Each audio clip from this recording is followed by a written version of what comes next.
क्या हुआ बेटा? तू ऐसे क्यों बैठा है? कुछ नहीं ताऊ जी। अरे बता ना। ताऊ मेरा क्यों नहीं हो रहा है? जो भी करने जाता हूँ कुछ भी नहीं हो पाता। नए वीडियो का भी कुछ सोच नहीं पा रहा हूँ। अब तो इतना अकेला हो गया हूँ कि यहाँ से निकलने के सिर्फ बहाने ढूंढता हूँ। यहाँ से कैसे भी करके निकल जाऊँ इस अकेलेपन से बाहर निकल जाऊँ बस।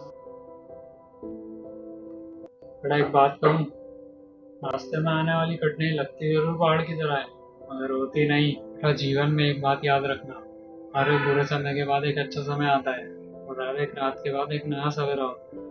रात कितनी भी काली क्यों ना हो, मगर सुबह के सूरज के साथ वो भी उजाली हो जाती है। और तू चिंता मत कर बेटा, तू भी उस सूरज की तरह एक नया सवेरा लेकर आएगा।